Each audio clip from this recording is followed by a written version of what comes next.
It is 10:50, so we will go ahead and get started. Welcome back.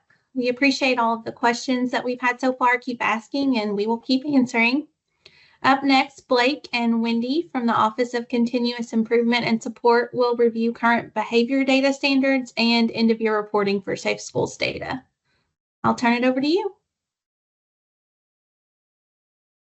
All right, thank you very much. Hopefully everyone had a good break, and we'll move forward talking about Safe Schools reporting.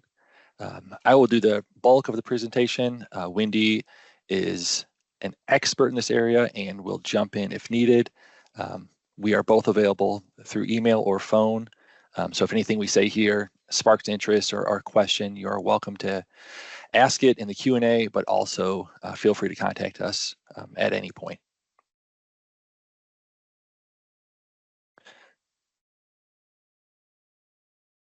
So, sorry, I have a question here. Yes, Ryan, my camera is on. So the audience for this presentation is anyone that has to deal with data or entering data into Infinite Campus. So typically Safe Schools administrators, school administrators, principals, assistant principals, or really anyone that does data entry of behavior data, or on the back end, those who check the reports to make sure there's no errors or warnings, which we'll get into in a little bit. I've linked the resources here in the PowerPoint. However, should you need to get to any of the resources that I reference, you are welcome to go to the KDE website. If you just do a search for Safe Schools data or behavior data, it will get you to a page that has all of these documents linked and much, much more.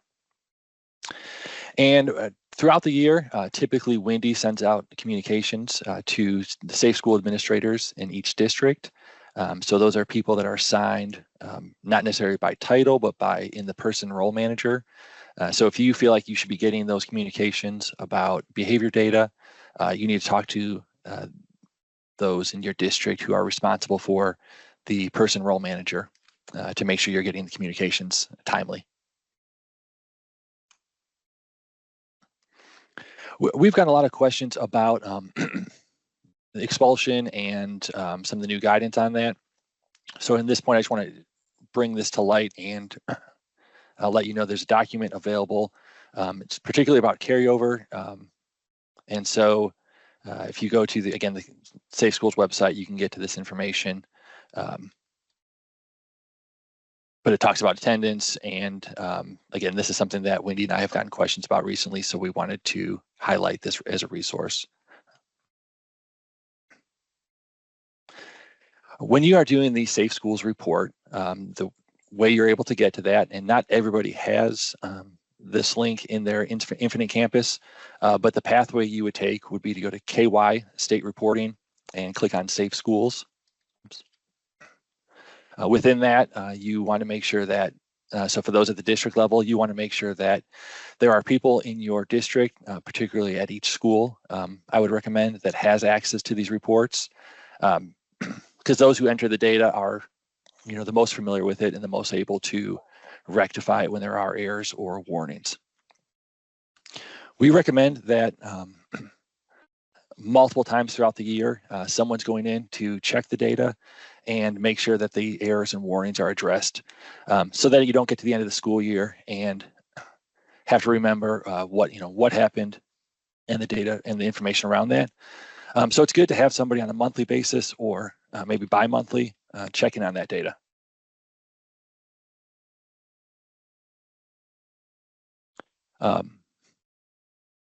This data can be extracted for use when you are, potentially looking at, PBIS data or looking to make school improvements or having that data readily accessible for ongoing interventions. You can also use this report. It's extremely helpful as well.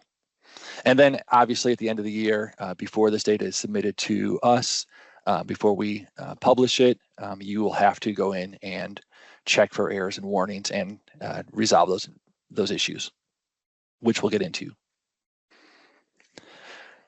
The items that are included, and this is based on KRS, so KRS 158.444 requires that we include the following events in our Safe Schools report. So those are any event that deals with assault or violence, bullying, harassment, drugs, alcohol, or tobacco, as well as weapons. So those are the type of events that have to be included. We also have to include any of the resolutions that are on that list below. So expulsions, out of school, district removals or in-school removals, restraint, seclusion, corporal punishment, and interim alternative education placements. So those are, again, regardless of the event that caused it, any behavior event that has one of those as a resolution is also included on the Safe Schools report. Again, that's all based on KRS.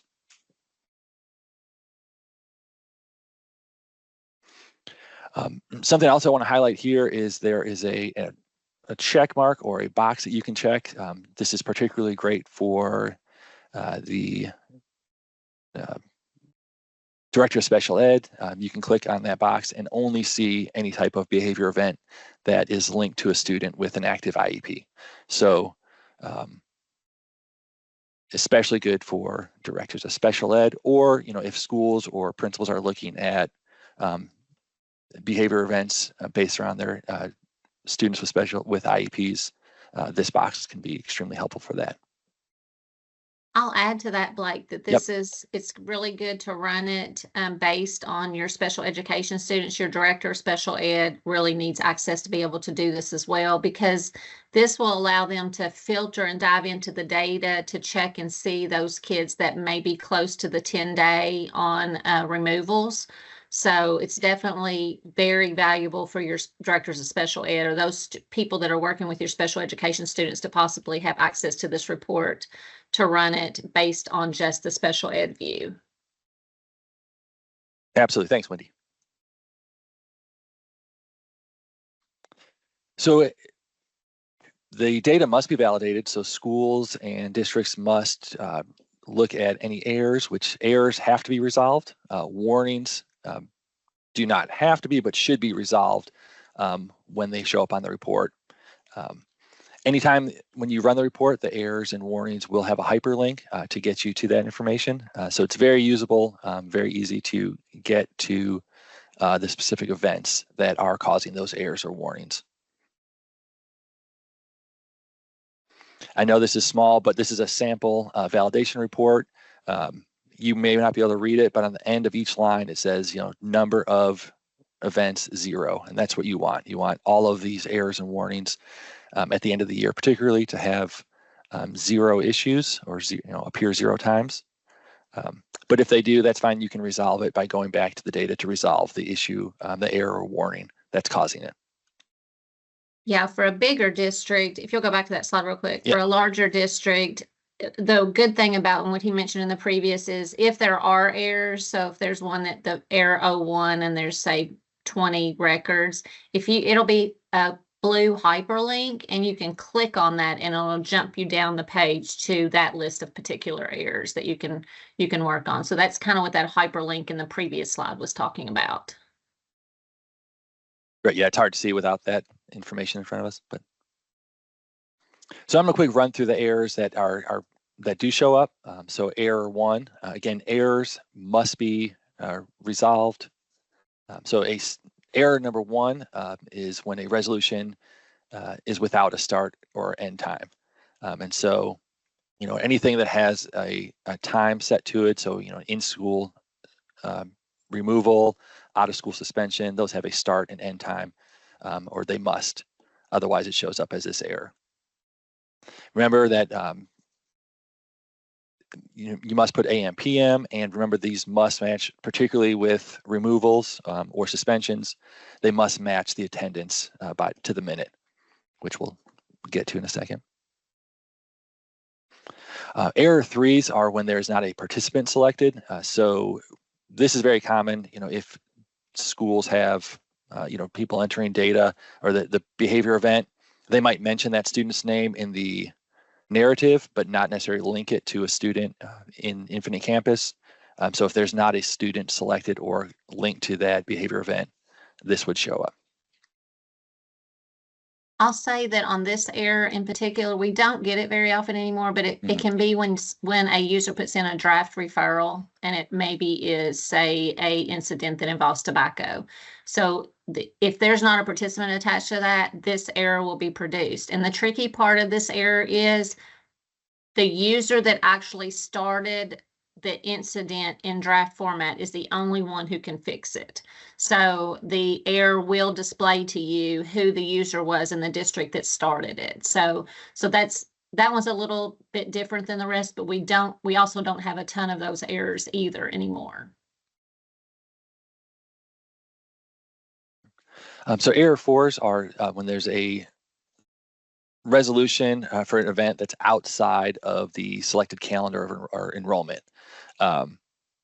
So again, students must be enrolled during that time of event. If not, it will show up as this error.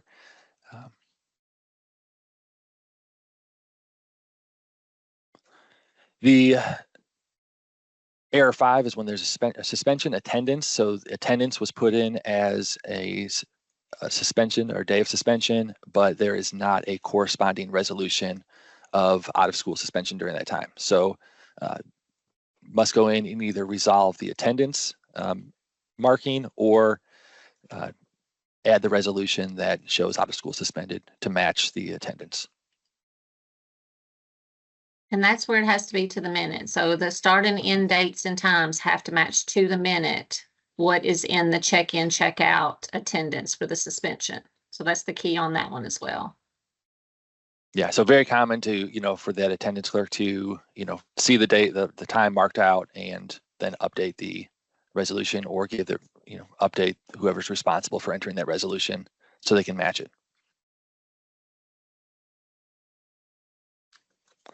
Error 6s are when the student has a behavior response of restraint seclusion without a resolution. So the behavior response is the response that the adults do based on the behavior. And so if a student is marked a behavior resolution is restraint or seclusion, there needs to be a behavior response of restraint or seclusion entered as well.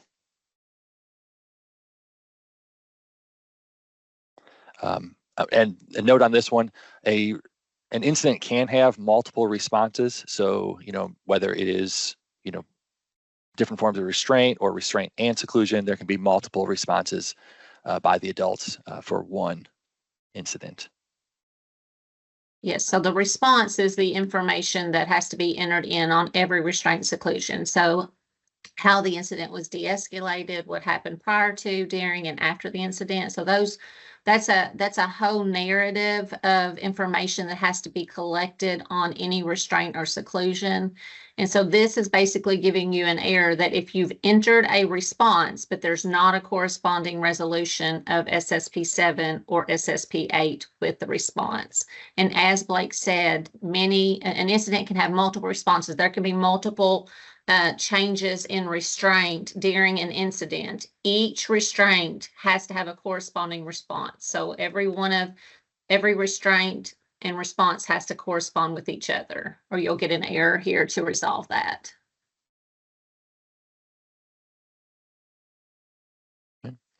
So error 7s are when the interim alternative education setting, which are only for students with IEPs with very specific types of incidents,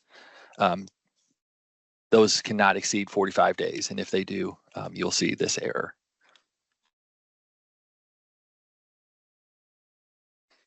Okay, so now we're gonna get into warnings. So warnings are not as severe as errors, but if possible, should be resolved. So this one is when a warning 1 is when there's an out-of-school suspension that it is entered as a resolution, but the attendance is not there to match. So we talked about the opposite just a few minutes ago. That was an error. In this case, the behavior response was entered as out-of-school suspension, but the attendance has not been put into match. And again, it must match to the minute. Warning 2, so there was a behavior resolution of restraint seclusion, but it's missing the behavior response. So the error was there's a response, but no resolution. In this situation, we have a resolution of restraint seclusion. However, there's not been a response entered, and there should be. So warning 3, there's a resolution date is not within district enrollment. So, a student has an event and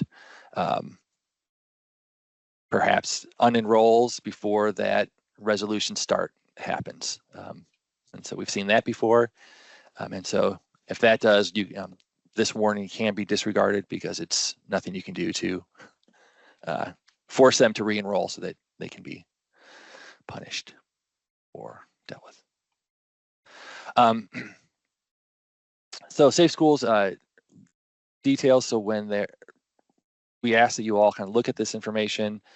If you download the Excel file of behavior events, ways to kind of check it to make sure that it is accurate, to make sure there's no kind of outliers in the data, would be to look at some of the more extreme things on your list. So like if you filter for arrests as a 1, which means they're listed as an arrest, you want to just look at that data, to look at that spreadsheet to make sure that there are not, this is not showing up for smaller events, but that, if an arrest is listed, that it's for, event that would cause it to be.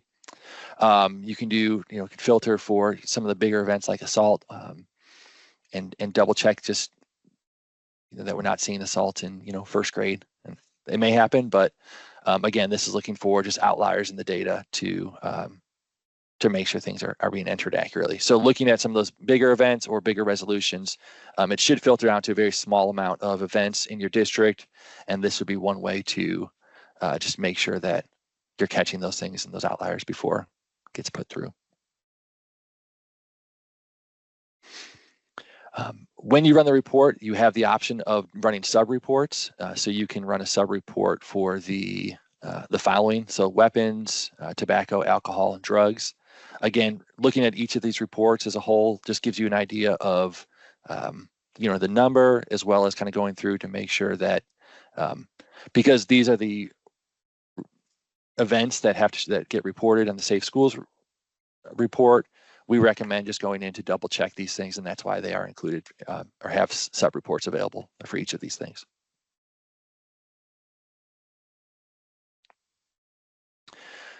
So something that happened, that last year, House Bill 142 went into place this past year, and so that requires schools to provide nicotine cessation information to students. Guidance came out last summer to districts so that they could track that or ensure that that was happening, and so it was recommended that schools create a resolution that's not mapped to state resolution, but just allows districts to show that nicotine cessation information had been provided to students who had an event around nicotine or vapor products. And I'll add to that we have already received legislative requests on this. KDE will still get the data. The Safe Schools report will include data based on the drug type. So based on the fact that you will be entering in a drug violation that includes alternative nicotine product, tobacco product, or vapor product, that data will be part of the Safe Schools report. And there should be, in addition to, if you have any of these incidents, one of the first resolutions that should be given to a student when an event like this occurs based on House Bill 142 is this nicotine cessation information provided. So basically you're giving them this documentation regarding nicotine. So that needs to be documented, even though it's got a state resolution code mapping of no state resolution, the data will still be part of Safe Schools, like I said, based on those drug types. So if you haven't set that up in your district yet, that really was supposed to be done at the beginning of the school year. I will say this will be kind of our baseline year. So we'll hopefully be checking district data this year and following up with districts that maybe have not had any of these resolutions in their Safe Schools data, but that's definitely something that was to be done at the beginning of the school year, so it could be tracked as a resolution leading up to any of those higher resolutions that a student may obtain by having multiple violations of this drug type. But if you have any questions about that, just please reach out to me or Blake so we can follow up and talk to you more about that if needed. And just there was a question in the Q&A, and so the question is, are all behavior events pulled by KDE? And the answer to that is no. We pull events that are either the event is weapons, drugs, alcohol, tobacco, or bullying, harassment. So if that's the event, we pull that, or if the event resolution was, I think, one of those 6 things, so out of school suspension, in school removal, in district removal, they get pulled as well. But the vast majority do not get included on the Safe Schools report. So based on last year, approximately 19% of all behavior events were included on the Safe Schools report. The rest just gets conglomerated together and not pulled individually to include on the report.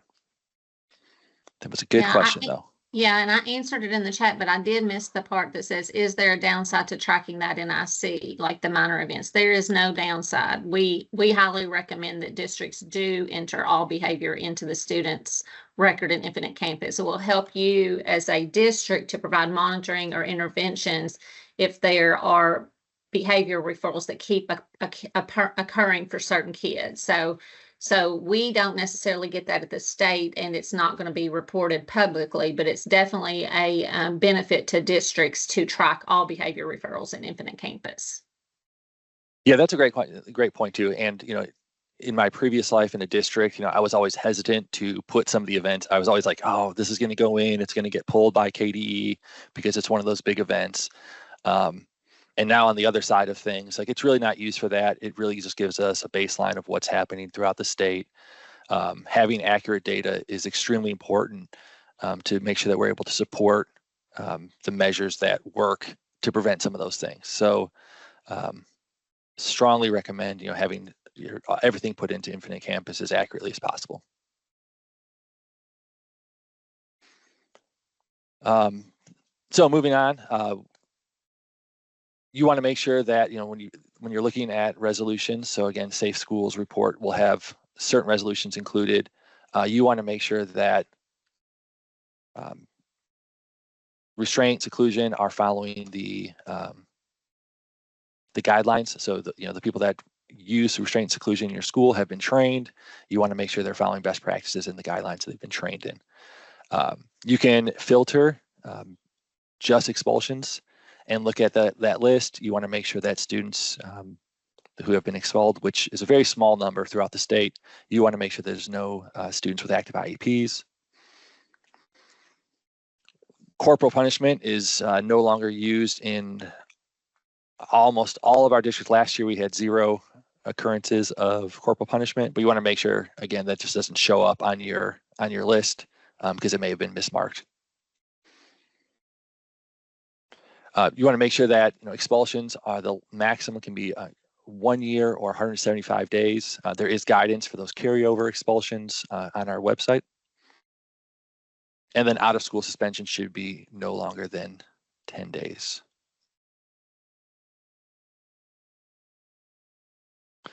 So then you're looking at resolution length. I mentioned that out of school suspensions should be no more than 10 days.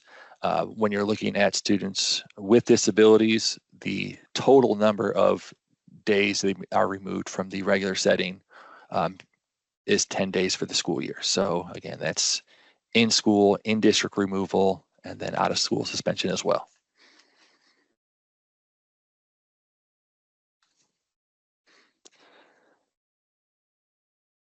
So the school district can run an aggregate report, and that will list everything throughout the district. When you run the Safe Schools report, you can also sort it by school or altogether.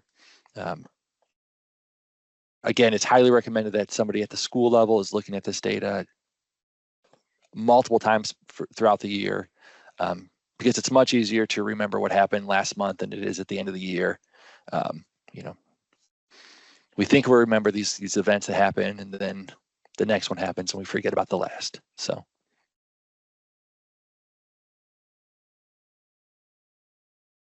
And this next slide talks to some of the questions that we had in the Q&A. So what is the use of this data? Or how does it get used?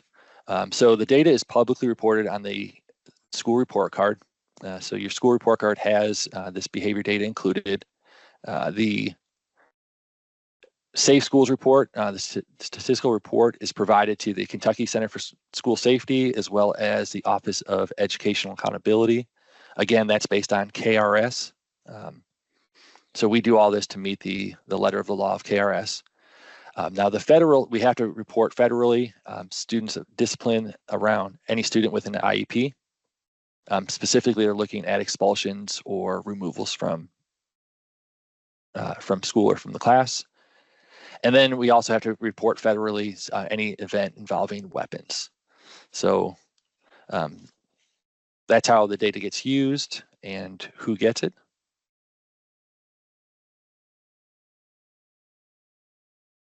If you are trying to access your school data on your school report card, you can get to it through the school report card's website. You can see it broken down by grade level or type, location, and context. Context is in school, like during the school day or after school. Most things happen during the school day. You can be broken down by resolutions. It includes legal sanctions, and then any precautionary measures that were entered. Yeah, so that slide just kind of gives an I'm sorry, Blake, kind of gives an overview of how that Safe Schools data is publicly reported. And as Blake said, we are required to publicly report it per our KRS 158444. And so this kind of just gives you a path within school report card to get to that information. This is also where before the school report card goes live, districts, specifically Safe Schools administrators, are given access to a secure site to view their data to make sure it is accurate before it goes live. So this is in conjunction with the previous slide that talked about the aggregate report type that's available for Safe Schools. So when you're going to review your school report card, it's very important to go in and run the report type for Safe Schools of aggregate, because it'll literally break it down for you by category and table exactly how the data would be displayed on the school report card for you to review. So that's kind of why we added this slide in here, just to kind of go over the fact that it's very important to use your Safe Schools report to verify the data on the school report card before it goes live. And as he said, the precautionary measures, that is self-reported at the school. The only exception are A6 schools, but all other schools have to answer questions regarding precautionary measures taken in their school buildings within that secure school report card site prior to go live. And then those are published publicly within the school safety domain of the school report card. So we just wanted to add that to make sure that everybody was aware of that process. Thanks, Blake. Sorry. No, you're totally fine. That's great. So the timeline, this is fairly typical from years past, but a few differences. So May 1st is when the Safe Schools data verification window opens. So that's when you at the district and at school should start looking at the Safe Schools report and rectifying any errors or warnings. June 27th is when that window closes. The superintendent or their designee, as well as the director of special education, will need to complete the surveys to validate the data. Then July, we extract that data from Infinite Campus and start processing to report on the Safe Schools statistical report, as well as the school report card site. And then in August, the district and school review one more time the Safe Schools data in the school report card. Now, we try to have that due date is August 5th. That fluctuates every year by a couple, maybe a week. But the reason we have that earlier is because due to that KRS, we have to provide the final data to Office of Education Accountability and Kentucky Center for School Safety by August 30th. So we have a little bit sooner deadline of the school report card review of safe schools than some of the other areas of school report card. I think our time is almost up. It is, and we are done. So here are the contacts for Wendy and myself. Again, feel free to reach out if you have questions about your district, your school, or how the data is being used. We only had 2 questions in the chat, and I've answered both of those. But if anybody has any questions, since we're out of time, feel free to email us and we will be responsive. Thank you all. Thanks, everybody.